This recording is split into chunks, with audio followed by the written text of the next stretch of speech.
everyone, welcome back to my channel. This is my journey to UC Berkeley. If you don't know me already, my name is Gabby. I'm an incoming first year at UC Berkeley this fall, and I plan to major in public health on the pre-med track. In the future, I plan to do careers in healthcare management, health policy, public policy, or just some sort of policy-related things in the healthcare field as a career. I'm also interested in doing some nonprofit management on the side, but we'll see in the future. I was admitted to UC Berkeley in early February, and I was also offered an interview for the Regents and Chancellor's Scholarship, and I ended up being a finalist. Just some disclaimers. This isn't just a stats video or me sharing every single thing that I've ever done, because I don't think it's beneficial for you or for me to just share everything without having a purpose behind it or for you to benefit from any of it. I remember when I was applying to college, all I did was look at stats videos and compared all my achievements to all the things that other students did, and all I felt was shame and guilt for the things I didn't do, and I always thought that I wasn't good enough. And so I want to break that stigma, and I want to break that thought or mindset that you aren't good enough, because you are. So what am I trying to say? This is my story, this is my journey towards UC Berkeley. So this is just from one perspective, one student sharing to another student how I got into a school that you might be interested in. The truth is, I really don't know how I got into UC Berkeley. It could have been my essays, it could have been that one extracurricular I did, or it could have been something else. I don't know. The only thing I know is that I got in, and I'm really grateful for the opportunity to go. So again, take this video with a grain of salt, and let's get started. So my background. So for the background section of this video, there are 3 subsections I will be focusing on: leadership, service, and advocacy. These 3 things defined my high school experience, and it is through these 3 things that I have been able to become the person I am today. First off is leadership. In 5th grade, I ran for ASB secretary and I lost. And then I ran again in 6th grade and then I won. So that was kind of the start of my leadership journey, and every single year since then, I have always been involved in leadership. During my time in ASB, I have also been able to serve on the California Association of Student Leaders State Board. If you don't know what CASL is, it is a student-run nonprofit organization that networks with students and teachers and puts on conferences from a campus-wide to statewide level. So as my time as a board member, I've been able to serve as elections lead, and through this, I've been able to explore my passions for policy making and also being able to facilitate such a equitable process for student leaders. Through CASL, I have met so many amazing student servants across the state, and I've been able to travel to present my workshop about diplomacy within leadership settings. In high school, I was also able to serve in different club positions such as Pre-Med Society, Psychology Club, and FBLA. Focusing on FBLA, I was able to compete my freshman year and sophomore year of high school, and through this, I'm so grateful to have been able to have been a part of their Inland Conference as well as their National Conference. I was able to compete through public speaking, impromptu speaking, and creed, and I placed in several areas. My freshman year being 7th place in impromptu speaking. There were 8 places.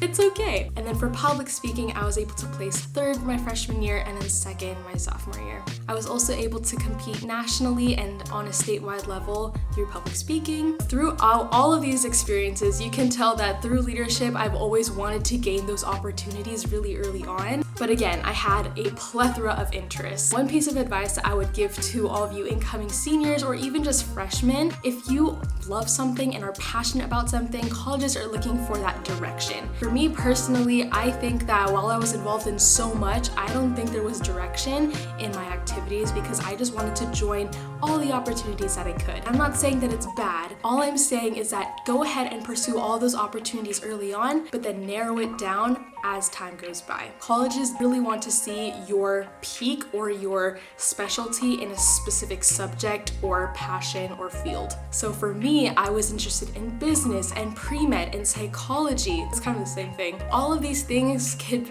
go into multiple directions. And even though it did get me into UC Berkeley, I don't know if that was what set me apart from everyone else. So if you are a freshman or a sophomore just starting out, definitely look at your opportunities and see which one you would truly be able to move forward with throughout your high school experience. If you're an incoming senior and you're like, well, it's too late already, definitely emphasize on main topics that you have worked on in high school. Don't just throw every single thing that you've ever done into your application. All right, now on to service.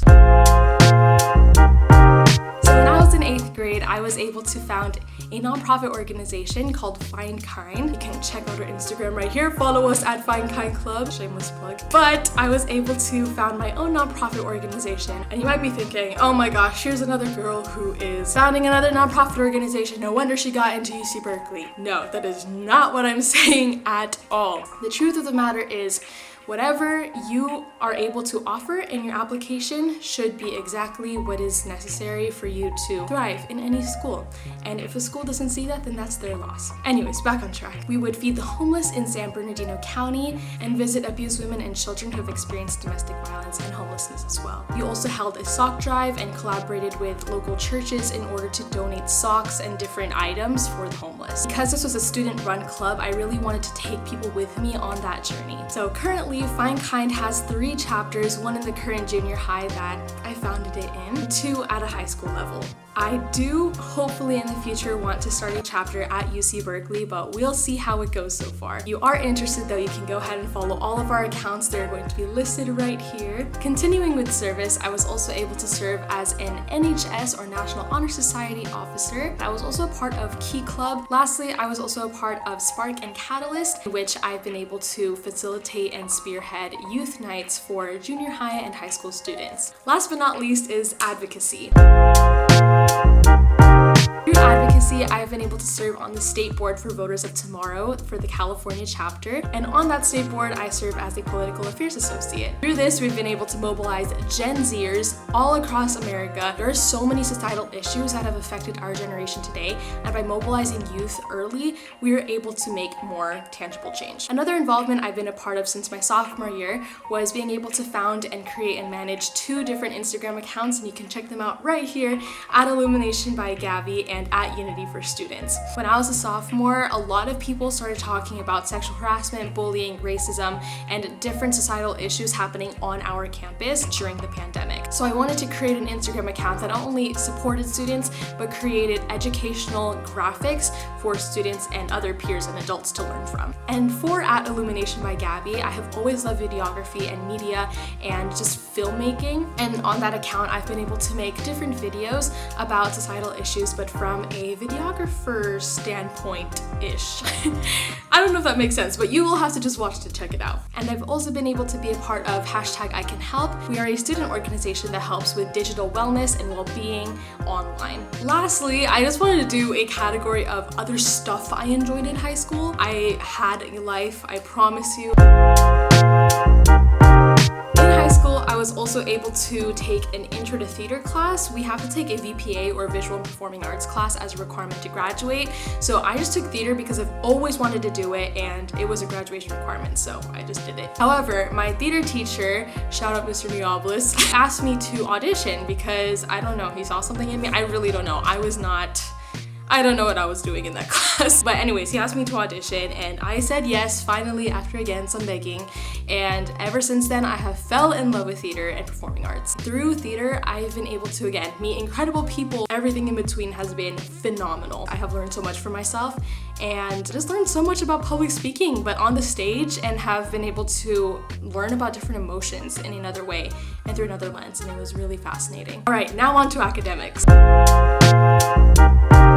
I guess I could say this is kind of the boring part of the video, but basically I'm just going to read off kind of the different academic things. I really think that I am not the smartest person in the entire school. I'm not valedictorian or anything like that, but I do take a lot of AP classes, and I just say that I'm a driven student. It doesn't necessarily mean that I'm super smart or better than everyone else. This academic section is just for your knowledge in case you were curious. All right, so my unweighted GPA was a 3.95. I really don't remember, but it was like a 3.95, and it's because I got a B+ in Calc AB my first semester, and then I ended off with an A second semester. And then for A Push, it was just a B+ both semesters. My teacher was really not the best. I don't know, I just wasn't able to retain the information that well, and it was just really hard for me. My current weighted GPA is a 5.0.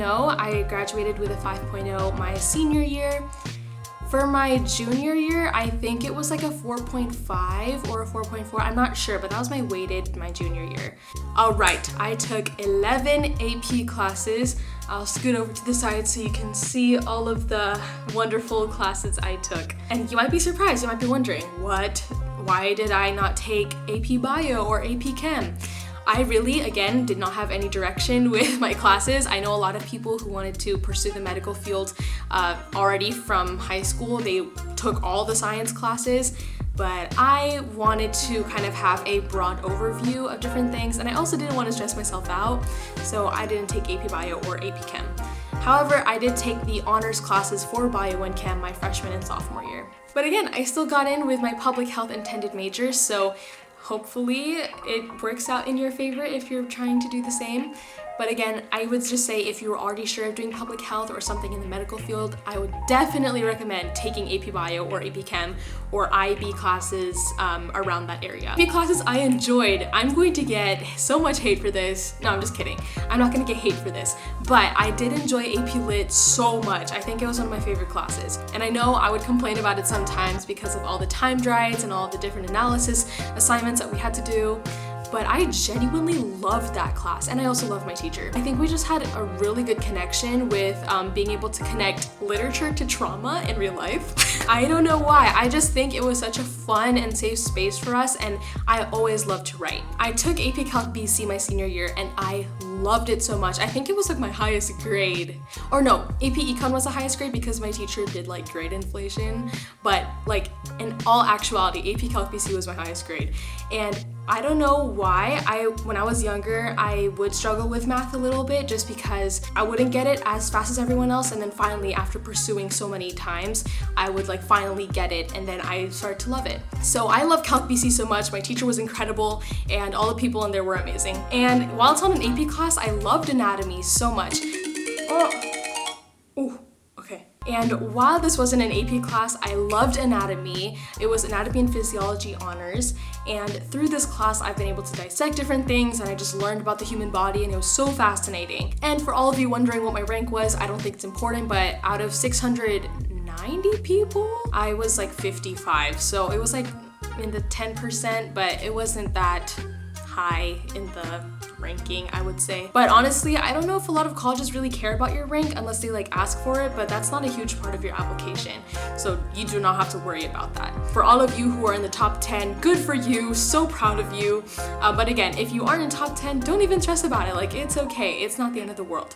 And again, they're looking for much more than just your academics. So that's kind of the video of my journey to UC Berkeley. And it's kind of funny because I feel like this journey could have gone to any college, but I ended up at UC Berkeley with the things that I've done in high school. But anyways, I hope you all enjoyed that video. If you need any more clarity or help or have any concerns, you can always connect with me. And if you want to help a girl out with her tuition and just with different things like that and support on my channel, I would so appreciate you if you were to subscribe and share this video with incoming seniors or freshmen or sophomores that you know who may need some guidance or are curious to see what someone like me did in high school to get to this point. But again, thank you all so much for watching. I hope you all have a great rest of your day, and I'll see you very soon. Bye!